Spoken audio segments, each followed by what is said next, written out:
Thank you very much. We are about to start. If you could all take your seats and maybe turn off your phones, or at least on silent. I will do the same, and then we will get ready to go.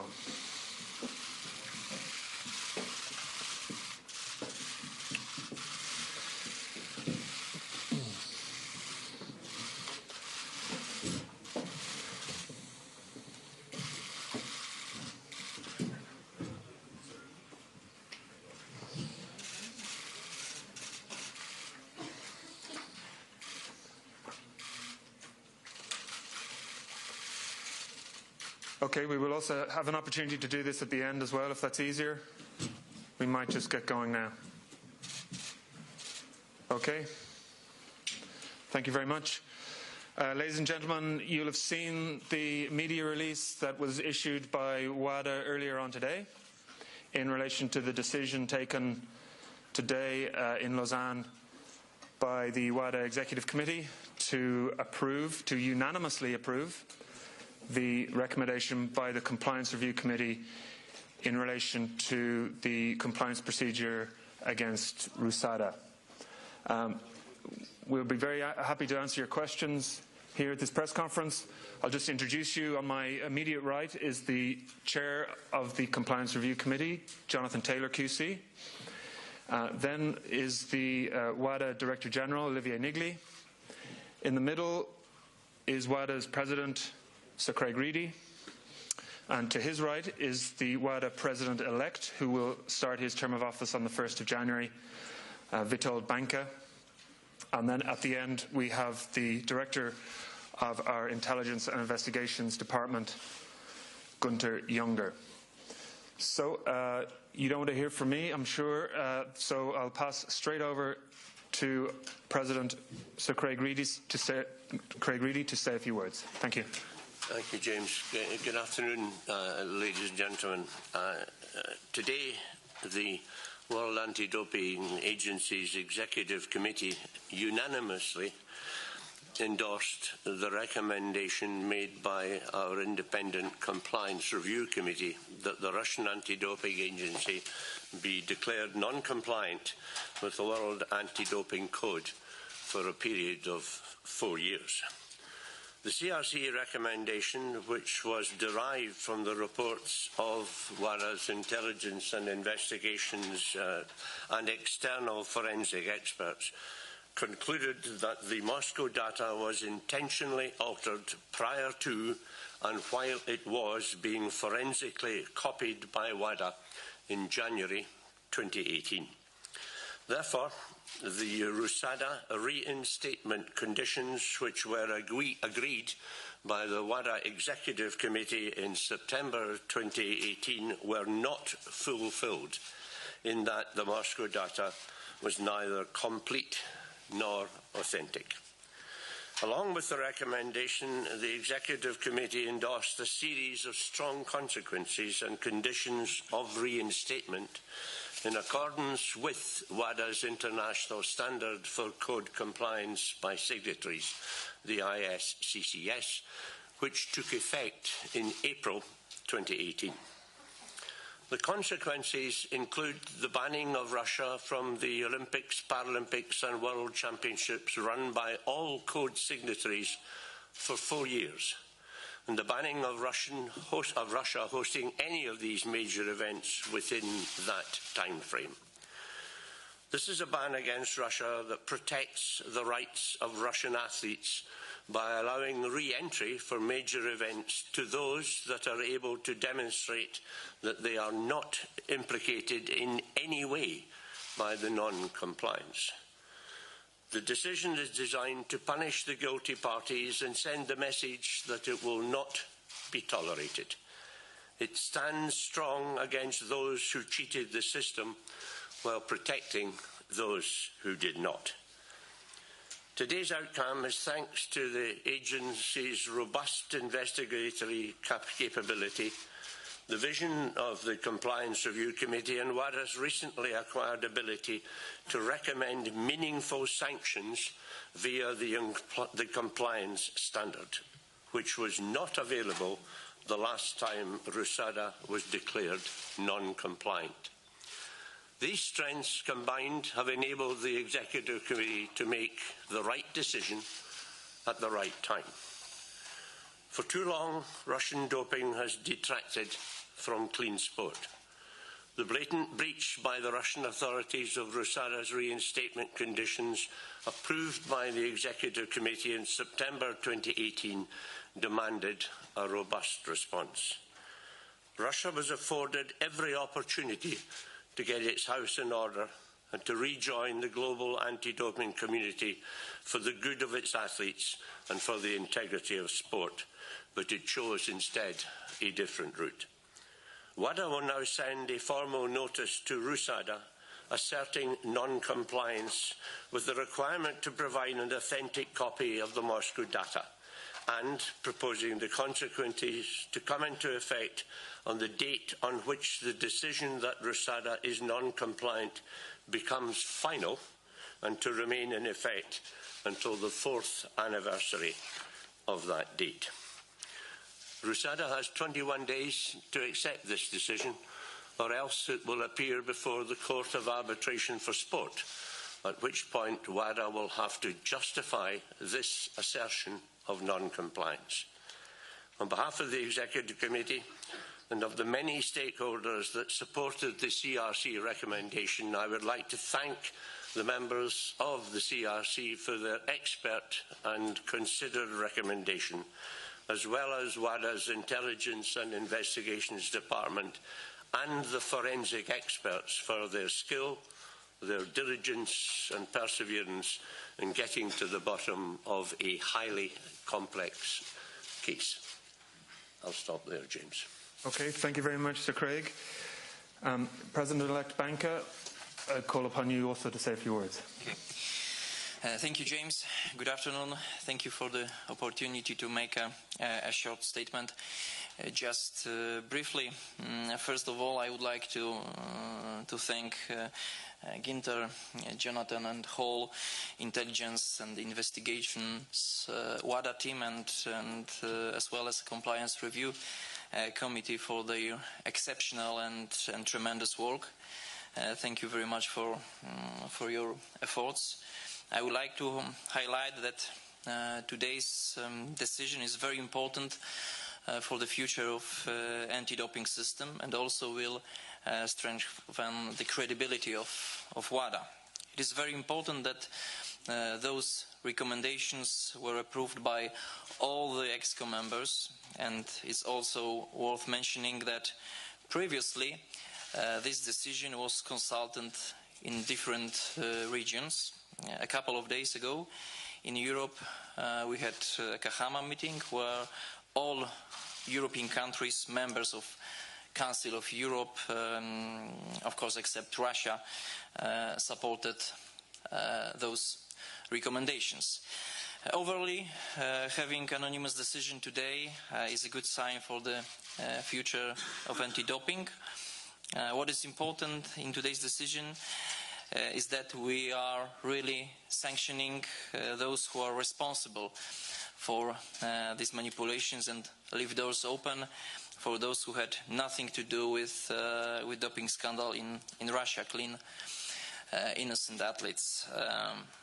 And as I want to remind you, one of the most important objectives of WADA is to protect clean athletes. But the work is not done yet, of course. We need to focus on the implementation of CRC recommendations, absolutely crucial for us, taking into account the next steps. So, thank you very much. Okay, thank you very much, Mr. Banca. I'll now like to open it up to questions. As I said in my briefing a little while ago, please raise your hand and wait for a microphone to come to you. Let us know who you are and where you're from, and then ask your question. First question from David.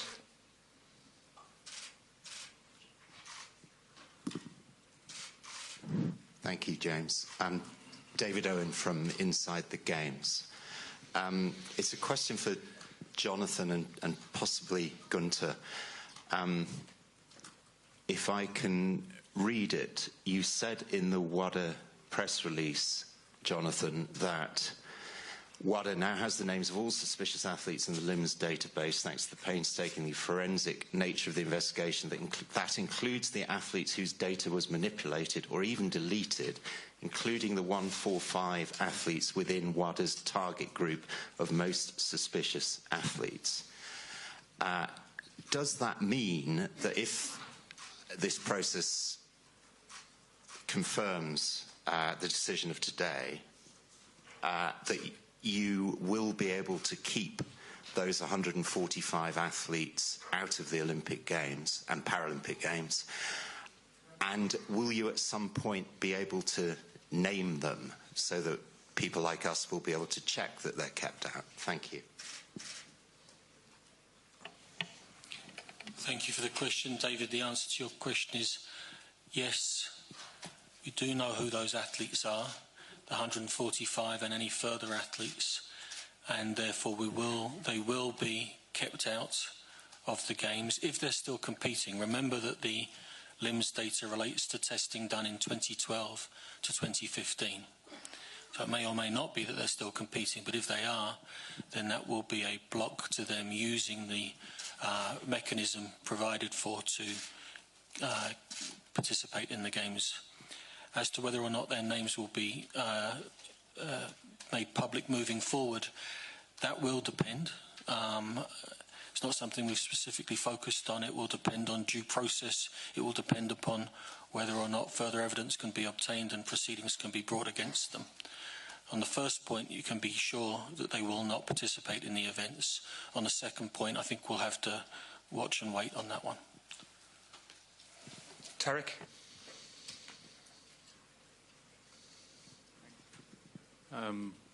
Tarek Pandra from the New York Times. I'm not sure who the best placed person is, but in 2018, before Pyeongchang, we had the Schmidt report and all of that, and very strong sanctions. It was a day like today, and Russia were banned from the Olympics. And then we were all at the Olympics, and it was Russia in all but name, the Olympic team from Russia, or whatever they were called. There were hundreds of Russian athletes there. What are we going to see here? We're going to see, you said they're banned from international sports, Olympics and World Championships. Are we going to see the football team formerly known as Russia at the World Cup? Are we going to see the formerly known Russian team in hockey? The teeth of this ban, what does that actually mean? Or is it just something we're going to write today and then we're going to see hundreds of athletes? Thanks. Jonathan, do you want to take that one? Thank you. It's a fair question. First of all, let's be clear about the totality of the package. This is a 4-year package.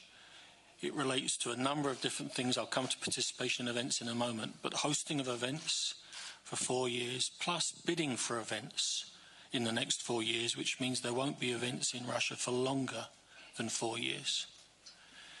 In terms of participation, the standard is clear. There will be no flag at the events that are covered. We could talk about the events that are covered. Goes down to world championships in each sport. There will not be a Russian flag, and the athletes will not be participating as representatives of Russia. The details from sport to sport will have to differ, because some are team sports, some are individual sports. There are going to have to be a case-by-case basis. Nevertheless, what is important to note is that the standard says that it is under the control and or the approval of WADA to ensure appropriate and standardised enforcement. That may, if there is a CAS case, be taken then to CAS, so it can see what is proposed and endorse it itself. So, can we be definitive now as to in every case what it will mean? No, but the standard is clear. They will not be there as representatives of Russia. What that means in every case will need to be developed and will need to be subject of guidelines that the CAS will have to look at, and or the WADA Exco. If we don't go to CAS, the WADA Exco will have to look at. Okay, thank you. There's a question right up at the front. Hello, it's Elizabeth Isakov from Russian news agency RIA Novosti. I have a couple of questions, short ones. First, do you have any roadmap for Rusada on how to restore its credibility for WADA? And the next one is, in case of the dispute of Rusada, do you expect the decision of CAS will be different from your decision? And maybe just one small question. Will you accept Russian athletes to perform as an Olympic athletes from Russia team that was, for example, in previous games? I think that one's for you too, Jonathan. Is there a roadmap for Rusada to restore credibility? Well, first of all, let me be clear, and it's in the recommendation as well. The standard which Craig referred to, which was put in place in 2018, tries to deal with these circumstances and anticipate circumstances such as this, where in fact the NADO, which is non-compliant, is able to show that its anti-doping activities remain credible and reliable. And that is the judgment of WADA at the moment, based on audits that have been done of the anti-doping operations of Rusada, plus reports back from international federations like the Athletics Integrity Unit, who you'll have seen recently in their press release about the Lysenko case, thanked Rusada for its cooperation. And the standard allows for that by saying that Rusada, despite being non-compliant, can be allowed to continue to conduct its activities. However, one of the conditions of reinstatement, the conditions that will have to be met in order for there to be reinstatement after 4 years, is that Rusada is able to confirm that it remains independent and operating properly in accordance with the code and standard and without improper outside interference. And if it is not able to do that, then a reinstatement condition will not have been met. Do I expect the decision of CAS to be different from the decision of the WADA Exco today? No, I don't. And will Russian athletes be accepted as Olympic athletes from Russia? No, they are neutral athletes, which means not representatives of any country, not representatives of Russia. Okay, Jonathan, about halfway down. Hi, Jonathan Crane from Deutsche Welle. A couple of questions, one to Craig Reedy, one to Jonathan. Craig, the decision obviously seems in some ways similar to what's been decided before, so a lot of people are saying, well, what actually has changed? So what has changed in this last period? And Jonathan, how confident are you of winning the case at CAS? Well, I think the second question's been answered, but the first question? What has changed is that from April 2018 we have a completely new compliance set of rules which empowers us to take much stronger action, and that is precisely what has been done today. And you've had Jonathan's view, legal view, that the case at CAS is strong and may well be accepted. Okay, Hayo?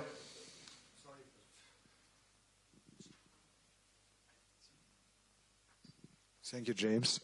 Two questions. The first question is, the IOC has asked for the delivery of the authentic database. They asked after this weekend, so far as I remember, this was exact wording. First of all, is that authentic database still existing, or do you believe that it is destroyed from the Russians? Second question is, would that authentic data now help you in order to expose more doping cases in the current situation? And the other question that's referred to biathlon. There are people in biathlon who claim that the World Championships are concerned, but the World Cup is not concerned. Can you give us an understanding if that is correct interpretation, or does it refer really to all, let's say, global events? Okay, well, I think Gunter would be best placed to answer the first two questions, and maybe Jonathan the third. Thank you, Hayo, for the question. Regarding the authentic data, we have to go back when we discussed with Russia what we want. And actually, the objective of our task was to get the raw data, because these are the primary evidence for all the cases. And our lab experts, they needed some more information from the raw data that we haven't had in our database. So this was the first task. When we went there and extracted the data, we realized that data were deleted, raw data were deleted, so we could not extract those data that we needed for our cases. So when we talk about the authentic data, we don't know where they are, but perhaps they have still some from the raw data, but if they have the raw data, they should hand over them, and then we can check. We have enough evidence to be sure whether the raw data are authentic or not. So if we get the raw data, then we are able to proceed the cases that are still pending. At the moment, we don't have them.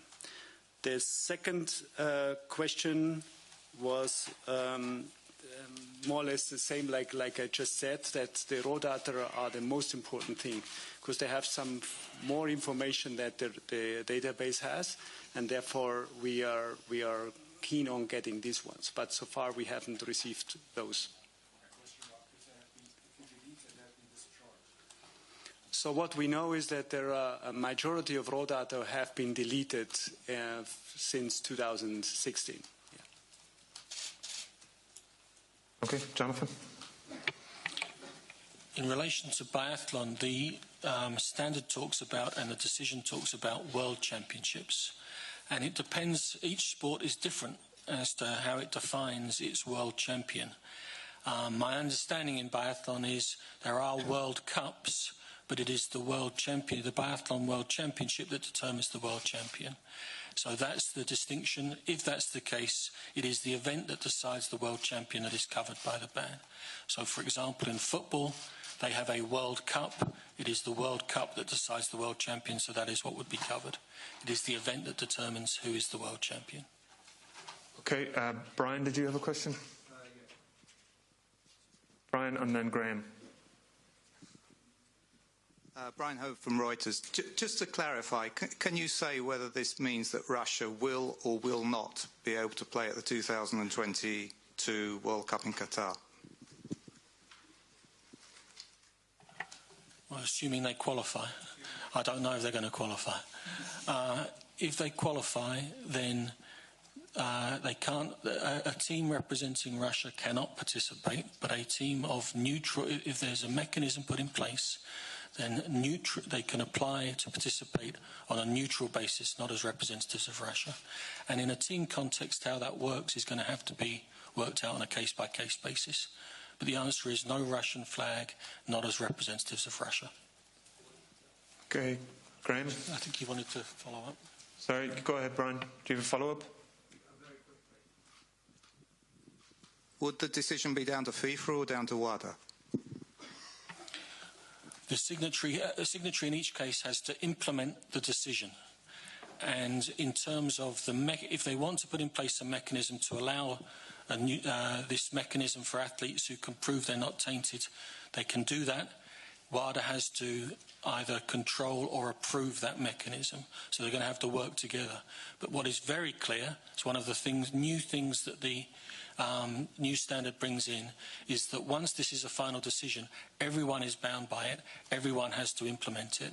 So it will be for the IF, here FIFA, to implement, but they'll have to do so in consultation with WADA, which will be making sure that there's a standardised approach and a compliant approach. Graham. Hi. Graham Dunbar from the Associated Press. Another question for Jonathan. In terms of hosting, if you looked at which events in the next 4 years are the most prestigious or the most watched, then you're looking at things like the Champions League final, Formula One Grand Prix, Sportacord Conference, all of which could be out of reach, maybe, of this decision today. And there's already the language built in, if legally and impractically impossible to move. And you can imagine that some of the smaller IFs in Lausanne haven't got the resources and in some cases the will for a long legal fight. What do you think are going to be the real consequences for hosting? How much is actually going to change? I'm impressed you think the Sport Accord Conference is one of the most prestigious events. They'll be pleased with that. Look, the answer is, in the 4 years, if an event has already been awarded to Russia, then yes, the standard requires that they have put in place mechanisms that allow them, if this happens, to take that event away.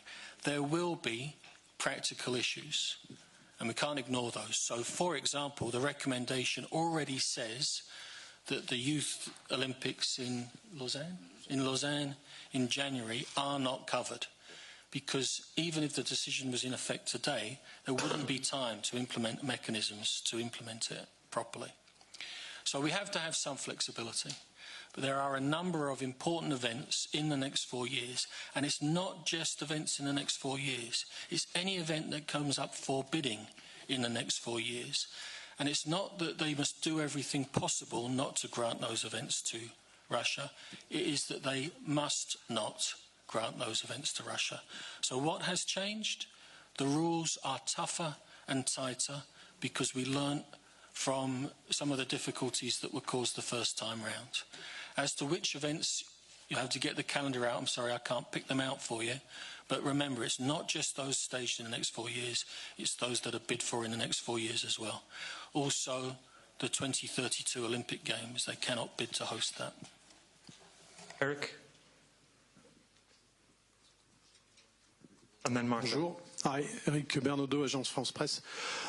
We saw in Rio some federation deciding 3 days before the events who would take part or not. So can we expect the same thing in Tokyo? And my second question, Mrs. Helleland this morning said she was not happy with this decision today, and the worst decision was to reinstate RUSADA in 2018. Craig Reedy or Mr. Nigley, what do you reply to this? Thank you.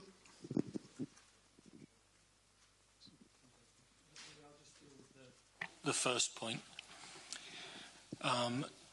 It would not work for team selection entry to be done 3 days before the Games. If RUSADA accepts the consequences, they will come into effect immediately. If it doesn't, there will be a CAS case. The standard allows for expedited proceedings, and therefore we push through the case and hope to get a decision by March or April. Can't control that, so we don't know. But everyone does know that if it comes into effect, they need to be ready to implement it. They are required to implement it as a matter of their own compliance, and there will be a mechanism, guidance put out by WADA, which either has been, if we've gone to CAS, will have been reviewed and endorsed by CAS, so that they will be ready to implement those sanctions. Okay, Greg. Yeah, and as far as the Vice President is concerned, I actually haven't seen exactly what she said, but if she said the September decision 2018 was wrong, then I don't understand that, because the Compliance Review Committee made a submission to the Executive Committee, of which she was a full member, and she signed off on that. That Executive Committee offer was put to the Russian authorities. They responded. She signed off on that, and then she may have changed her mind. She seems to have forgotten that the rules have changed and had changed before the September meeting. The whole point of the September decision was, first of all, an admission of liability, which came through the IOC Schmidt Commission, and secondly, access to the data in the Moscow laboratory. Without access to that data, we would not have been able to bring cases against athletes who have cheated, and perhaps just as significantly, we would not have been able to exonerate athletes with samples in the laboratory who had not cheated. So I'm sorry, I simply don't understand what she said. And at the end of the day, however, she unanimously accepted and approved the exclude decision this morning. Okay, Martha, and then there's a question right at the back. Martha Kellner from Sky News. I'm not sure who's the right person to direct this question to, but were you surprised to see such critical anti-doping data deleted by the Russians, even after they'd promised to be compliant?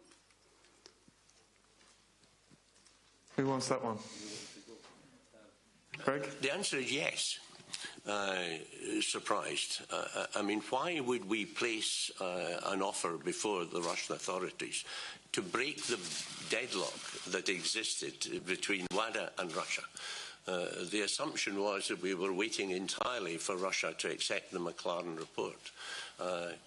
26 cases prosecuted by the IOC from Pyeongchang were overturned at the Court of Arbitration for Sport. So the chances of sitting waiting for Russia to change their mind seem to me to be unlikely. In which case, if you're going to break the data, the importance was to get into the laboratory. Having agreed that all of that should happen, and having agreed to assist the entry of our experts to the laboratory, to then find out that at almost the same time they were tampering with the data, disappointment is maybe not quite the right word, but disappointment will do for the moment. Jonathan, did you want to follow up on that? If I may, so just follow up on Sir Craig's comments there. Disappointed, yes. We gave them an opportunity. That was the decision in the Seychelles, to give them an opportunity to draw a line. We knew there was a possibility they would not do so, and that's why two things happened. One, reinstated, subject to them to providing the data, which means that the new rules applied. And that's why we are where we are today. The new rules apply, and that's why we can impose these consequences. But secondly, and just as importantly, when Gunter's team went into the Moscow lab, they didn't take images of the data, they took forensic copies of the data, which meant they were able to go behind into the properties of each file and see what had happened, because they're not stupid, they were prepared for this possibility. And it's a good moment to pay tribute to the skill of the Intelligence and Investigations Department and the independent experts, because they hoped for the best but planned for the worst and were able to expose some very significant tampering. And by doing so in the context of a reinstated RUSADA, they were able to do so in a context where we're now able to impose some significant consequences which everyone has to recognise and enforce. Okay, right at the back. Hello, thank you. Charlotte Dubinsky from Russia Today. You've talked today about the fact that you know who the suspicious athletes are, 145. You've talked about this decision as being one that will protect the innocent. But does it, when many people would say it's unfair for those athletes who have no cloud of suspicion over them to not be able to compete under the Team Russia banner, to not be able to compete and to potentially win, to have their flag shown if they win at any of these events? People who've worked and trained for years to be able to do that. And secondly, what impact do you think this will have on young athletes who are just starting their journey to come through the ranks, who are looking at potentially having a career in athletics or in sports, that this ban could do to them? Gunter? Perhaps I can start with the answer. I fully agree with you that innocent athletes should be protected. And actually, what I just said to Hayo, the whole exercise of going to Moscow to get the data was to exonerate the clean athletes and to get those that had cheated or were protected by the system. So we reached out to our Russian colleagues and say, please provide us the data and we can finish that case. What we then saw was that data were deleted and raw data were deleted, so we could not anymore finish our cases. So therefore, it is almost impossible now to really go to every case and to find out whether this athlete was innocent or not. And I think this was Russians' fault and not our fault. And therefore, we are really disappointed about that point. Nevertheless, we want to make sure that that the clean athletes are protected, and therefore, from our point of view, the neutral athletes is a good way of exonerate those that were not part of the cheats and were not part of any deletions. And therefore, from our point of view, it's a good decision. Okay, thank you. Alex, you had a question, and then Halvor behind you. Alex Campsey, BBC. Jonathan, surely the most robust punishment would have been a blanket ban. I just wondered how close, or if you discussed that in your when you were working out what to do with Russia, how close you came to implementing a blanket ban, and why in the end you chose not to. Yes, thanks for the question. Yes, it's absolutely part of the standard. It's a possibility under the standard, as is the possibility to have the neutral athlete mechanism. So there was a choice between a blanket ban and a partial ban. And you've heard already the argument that says, well, even a partial ban and neutral athletes is unfair on those athletes. And we hear an argument that is too soft, is too weak. So reasonable people can disagree with this. I completely understand that. From a CRC point of view, we discussed it very specifically. And the strongest person on that subject was Penny Haynes, former Olympic gold medalist, world record holder, who was very strong on the idea that athletes who are in a new generation, who are not competing in 2012 to 2015, have nothing to do either with the underlying doping scandal or with this cover-up in 2018-19, should have an opportunity to compete. I personally don't think, in answer to the previous question, there's anything unfair about making them do so not under a Russian flag. Russia's forfeited its right to compete with its flag at the major games. You can argue, is it enough? Should there be a blanket ban in order to force change? We have to hope that there will be change in response to what I think are a serious set of consequences. But on that specific issue, it was the athlete's voice that was the strongest on the CRC, and she took everyone with her. It's unanimous on that point, and that's why we took it to the EXCO on that basis, and are pleased to get unanimous support from them. Okay, thank you, Halvor. And then there's a couple of questions here. Yeah. I have a question for Mr. Banca and Sir Craig.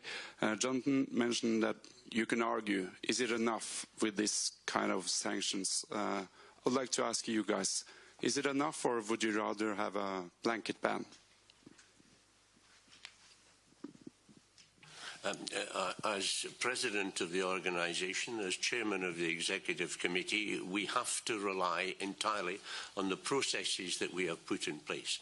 If we have an expert compliance review committee which comes with a detailed, you will see it's now available to you, the whole 26 pages. You will see the work that has been done. You will see the reasons for their suggestion on sanctions, and I am perfectly happy that we have operated as far as our process is concerned. I'm rather encouraged to hear the news today that the current balance of sanctions was hugely supported by a very well-known international athlete, and I'm comfortable with that news. And Mr. Banca, as a former elite-level athlete? I would like to underline that I couldn't agree more with the President. Okay, questions here in the second row and the third row. Thank you. Hiroki Tora from Asahi Shimbun of Japan. Question to President Reedy.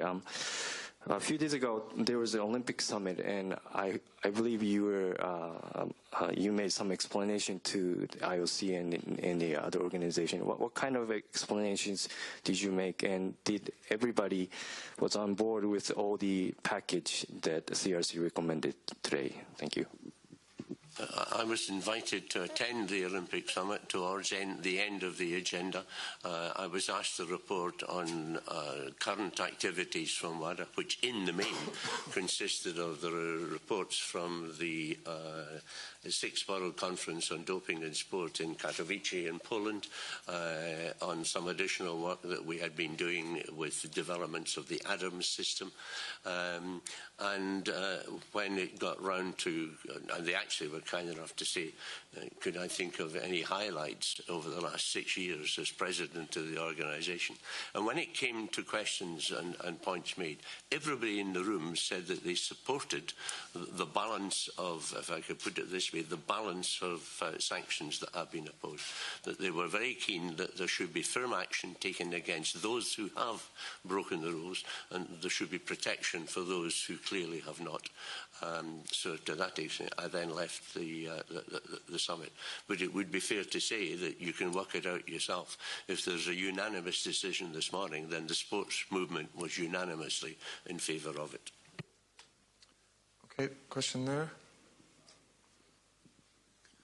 Masashi Noe from Kyoto News, a Japanese news agency. So today, WADA made a decision that Russia cannot use national flag for 4 years period. And what happened to national anthem? Do they Russians still can sing sing national song, national anthem at Olympic Games or Paralympic Games? Thank you. I will pass that question to my left, to Jonathan, but the international standard mentions flags. I don't think it mentions anthems, John. Is that correct? It doesn't mention anthems. It will be to be developed in the guidelines. However, the message is that the team that goes there is not a representative of Russia. So as part of that, if you ask me, you would say that that also addresses anthems, but that's to be decided in the guidelines. The point about the consequences proposed is to send a message that Russia has forfeited its place at those games. Okay, there's a question, but he's been waiting a while. Yes, thank you. Jonathan already told about the roadmap, so Russia could return in 4 years. But just to make it clear, could it be some kind of early release of the Russian ban? Can it be aborted in about 2 or 3 years? And what can be considered the iron proof of the changes in Russia, so it could return to big sports events? My name is Evgeny Zagitov from Match TV channel. Thank you, Russian. At the back of the recommendation, which you all will have now, there are a series of reinstatement conditions that have to be complied with. I've mentioned the RUSADA condition. Another one is that international federations be allowed to continue testing and investigating without interference. There are also several conditions that relate to supporting and cooperating in the ongoing investigation of the previous cases which are reported in the 2015 LIMS. And that includes both providing more paperwork, interviews, evidentiary support. It also says rectifying the tampering with the data that has happened already, and that was referred to earlier. So if the raw data is produced and it is completely rectified the position so that those cases can be brought, then yes, there can be a reconsideration of the length of the consequences. I have to say, there have been plenty of opportunities given to provide that data, and it hasn't shown up yet. Okay, last couple of questions then, right at the front. And then...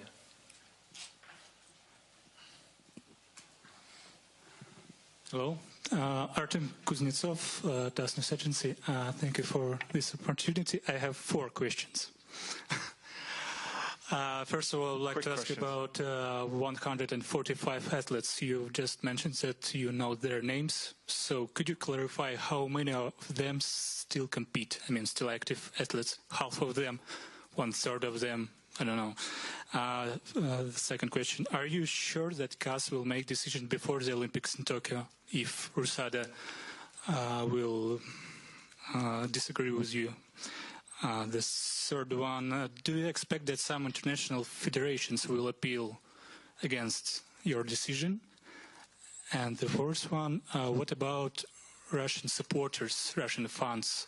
Will they have a chance to attend the events with the Russian flags and other national signs? Thank you. I think maybe the first one for Gunter. So thank you for the question. So of the 145, we estimate, because we have to look closely each athlete by athlete, whether they still compete, but we guess around 1/3 are still active. Okay, Jonathan. Your second question was, am I sure that the CAS will make its decision before Tokyo?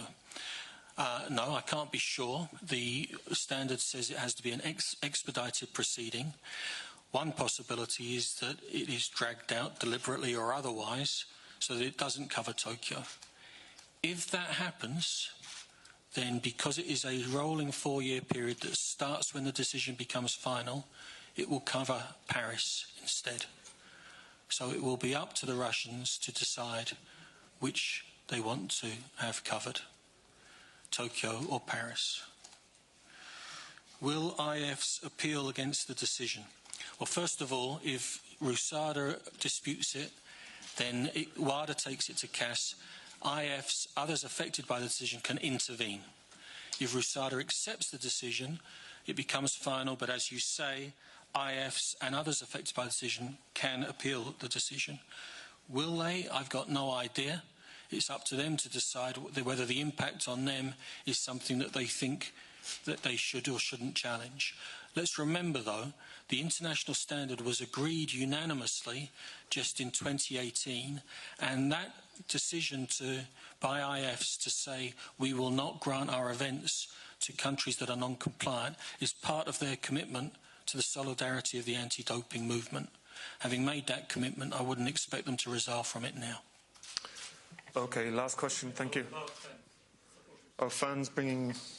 whether or not they can bring colours and flags into the event, that hasn't been considered. It's going to have to be decided as part of the same guidelines that I talked to you about, which will be developed either by the EXCO if it doesn't go to CAS, or it will have to be put to CAS and decided at CAS.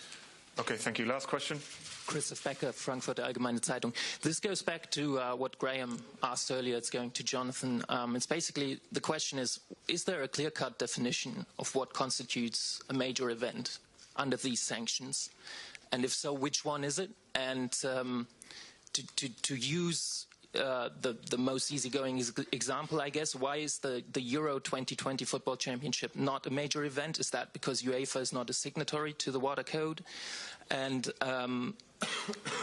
regarding the 2022 Soccer World Cup, am I correct in assuming that the Russian national football team would be playing the qualification matches under UEFA's guidance as Russia, and then if they qualify, then they would turn into a neutral team?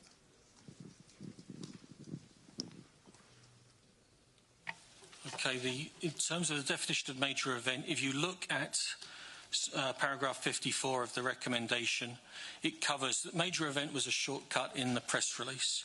What are covered are the Youth Olympic Games, summer and winter, the Olympic Games and Paralympic Games, summer and winter, any other event organised by a major event organisation, so for example the European Olympic Games, and any World Championships organised or sanctioned by any signatory.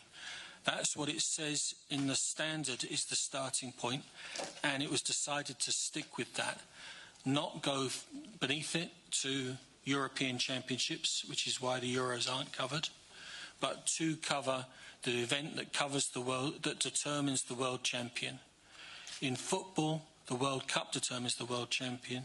The qualifying events don't determine it, so they're not covered. The final tournament does cover it, so it is covered. Does determine the champion, and so it is covered. Okay, thank you very much. And as I said in my briefing before, we will now have a huddle with the Russian TV media, primarily up here with Sir Craig and then Gunther Junger. So those who are interested in that, please come up here. If you had one-on-ones arranged in advance and approved in advance, please come over to where I'm pointing here and we'll arrange that with you. Thank you very much.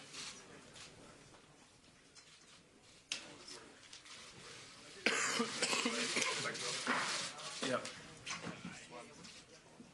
Hi. Shane from China. Hi, Shane, how are you? Thanks for registering for the last minute.